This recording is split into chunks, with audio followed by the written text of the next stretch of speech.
ভাই তোমার তো সুস্থ করেন ভাই মাথা উঠা ভাই ভাই এই মাথা উঠো এই ক্যামেরার দিকে তাকাও তো ভাই ক্যামেরার দিকে তাকাও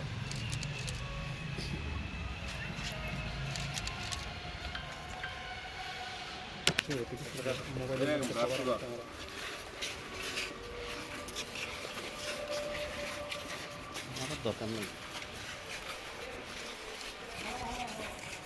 এখানে উপস্থিত হয়েছেন। আমরা একটা খুবই একটা গুরুত্বপূর্ণ এবং সচেতনতামূলক একটি বিষয় আপনাদেরকে অবগত করার জন্য আমরা আজকে ডেকেছি শুক্রবারের দিন।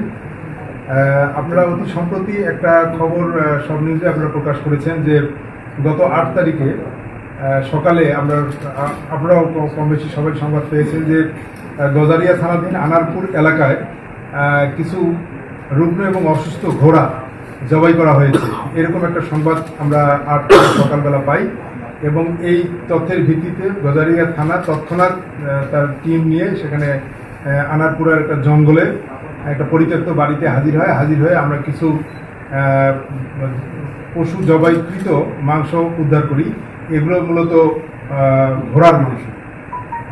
এখানে আমরা তৎক্ষণাৎ 9টি জবাই করা ঘোড়ার মাংস আমরা জব্দ করি এবং একটা জীবিত ঘোড়া উদ্ধার করি এবং পুলিশের উপস্থিতি টের পেয়ে যারা এটার সঙ্গে জড়িত ছিল তারা দ্রুত ঘটনাস্থল ত্যাগ করে তারা দ্রুত ঘটনাস্থল থেকে পালিয়ে যায়।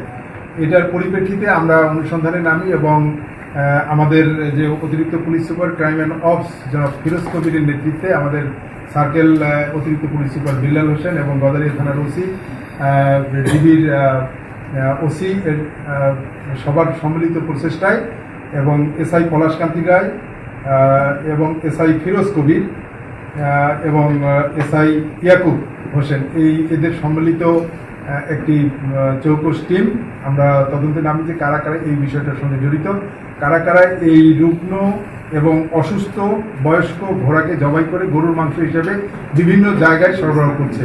এইটার আমরা অভিযান শুরু করি এবং তারই পরিপ্রেক্ষিতে আমাদের এই ধারাবাহিকতায় গতকাল পর্যন্ত আমাদের অভিযানটা কন্টিনিউ আছে, এখনও আমাদের অভিযান কন্টিনিউ চলছে। আমরা এটার সঙ্গে জড়িত যারা আছে আমরা সবাইকেই আইনের আওতায় আনার চেষ্টা করছি। এখন পর্যন্ত আমরা এই সংক্রান্ত বিষয়ে সংশ্লিষ্ট 4 জনকে আমরা গ্রেপ্তার করতে সক্ষম হয়েছি। আমি একটু নামগুলো পড়ি: মোহাম্মদ রুবেল, মোহাম্মদ সৌরভ, সোহেল গাজী এবং ইয়াসিন আরাফাত।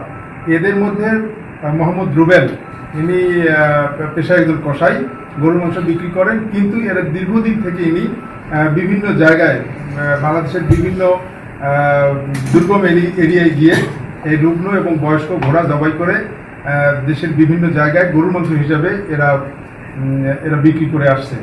এই রুবেলের নেতৃত্বেই যে অন্যান্য যারা আছে সৌরভ, সোহেল এবং ইয়াসিন, এটা একটা সিন্ডিকেট। এই সিন্ডিকেট দেশের বিভিন্ন স্থানে তারা গরুর মাংস চালানোর চেষ্টা করছে।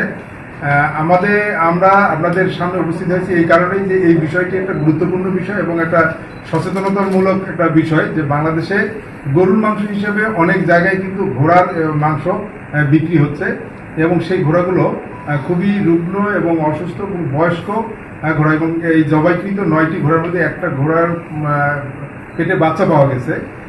একটা ঘোড়া আমরা জীবিত অবস্থায় উদ্ধার করতে পেরেছি এবং তৎক্ষণাৎ আমরা এটা জব্দ করে প্রাণী সম্পদ কর্মকর্তার হেফাজতে আমরা দিয়েছি এবং যে জবাইকৃত 9টি ঘোড়ার মাংস আমরা তৎক্ষণাৎ পশু সম্পদ কর্মকর্তার কাছে জমা দিয়েছি যাতে এটা ধ্বংস করা হয় এবং এটা পরবর্তী পরীক্ষা নিরীক্ষার জন্য রাখা হয়।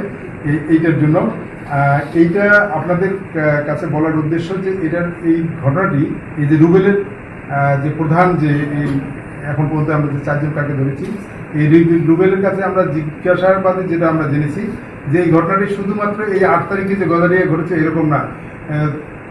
সে স্বীকার করেছে যে বহু জায়গায় উনি এই কাজটা দীর্ঘদিন ধরে অনেক দিন ধরে এই ব্যবসাটা উনি চালিয়ে আসছেন।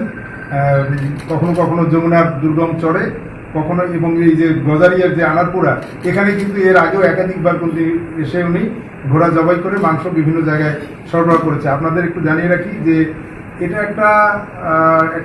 একটা সিন্ডিকেটের মতো একটা গ্রুপ ঘোড়া সংগ্রহ করে, বিভিন্ন জায়গা থেকে ঘোড়া সংগ্রহ করে। আরেকটা গ্রুপ আছে যে তারা কসাইকে ইনফর্ম করেছে কোথায় জবাই করা হবে এবং সেই দুর্গম এরিয়ায় বিশেষ করে গাজীপুরের বিভিন্ন জঙ্গলে এর আগেও গাজীপুরে এই সংক্রান্ত কিন্তু অভিযান পরিচালিত হয়েছে এবং আসামি গ্রেপ্তার হয়েছে। এরপরে এই যে গজারিয়া থানাধীন আনারপুরের এই জঙ্গলে একটা পরিত্যক্ত বাড়িতে ঘটনা ঘটেছে। যমুনার চোরের কথা বলেছে, তাদের নির্দিষ্ট লোক আছে এবং তাদের পরিবহন করার জন্য সুনির্দিষ্ট ড্রাইভার এবং সুনির্দিষ্ট পিকআপ রয়েছে।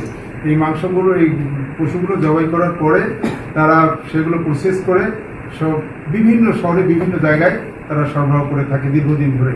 আমরা শুধু আপনাদের মাধ্যমে জানাতে চাচ্ছি, সচেতন করতে চাচ্ছি যে এই সিন্ডিকেটটার সন্ধান আমরা পেয়েছি এবং এর সঙ্গে আরও বেশ কিছু নাম আমরা পেয়েছি। তদন্তের স্বার্থে বা অভিযানের সাথে আমরা সবার নাম এখানে বলতে পারছি না, তবে আমাদের অভিযান কন্টিনিউ আছে। আমরা এটার একেবারে শেষ পর্যন্তই যাব, যে যাতে করে মানুষকে অন্তত আমরা সচেতন করতে পারি এবং গরুর মাংসের নামে যে রুগ্ন এবং অসুস্থ ঘোড়ার মাংস যে সরবরাহ হচ্ছে এটা দেশবাসীকে জানানো এবং সবাইকে জানানো, যাতে করে আমরা সচেতন থাকি এবং এই ধরনের অসাধু এবং মানে খারাপ ব্যক্তির হাত থেকে যাতে আমরা দেশবাসীকে মুক্ত করতে পারি, দেশবাসীকে যাতে আমরা সচেতন করতে পারি যে আপনারা যখন মাংস কেনার সময় অবশ্যই দেখে শুনে কিনবেন এবং এটা জবাইকৃত পশুর মাংস, কোন পশুর মাংস এখানে খাওয়ানো হচ্ছে সেটার জন্য যেন সচেতন থাকে। এই জন্যই আজকে আমরা এই সাংবাদিক সম্মেলনটা ডেকেছি, আপনাদেরকে অবহিত করেছি এবং শেষে আমি বলতে চাই যে আমাদের এই অভিযানটা কন্টিনিউ আছে, এখনো অভিযান চলছে, কয়েকটা টিম আমাদের কাজ করছে। এর সঙ্গে আরও যারা জড়িত আছে তাদেরকে আমরা দ্রুত গতিতে আমরা আইনের আওতায় নিয়ে আসবো এবং যদি আমরা তাদেরকে আইনের আওতায় আনতে পারি তাহলে আপনাদেরকে আবারও আমরা জানিয়ে দেবো। আপনাদের অসংখ্য ধন্যবাদ। সম্মানিত পুলিশ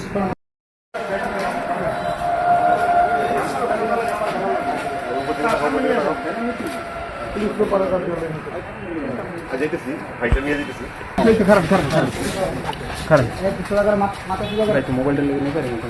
ভাই একটু মাথাটা সোজা করেন ভাই মাথা উঠা ভাই। ভাই মাথা উঠাও। এই ক্যামেরার দিকে তাকাও ভাই, ক্যামেরার দিকে তাকাও।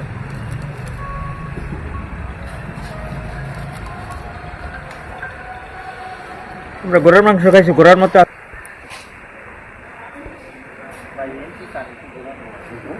আপনার ভিডিও চালু করার মাঝে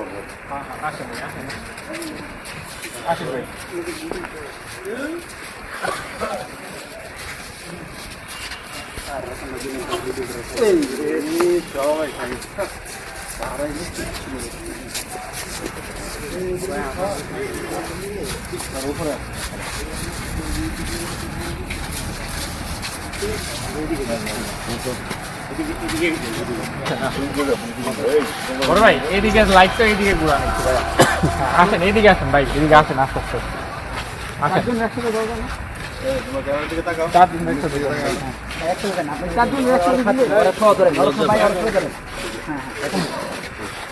একসাথে হাত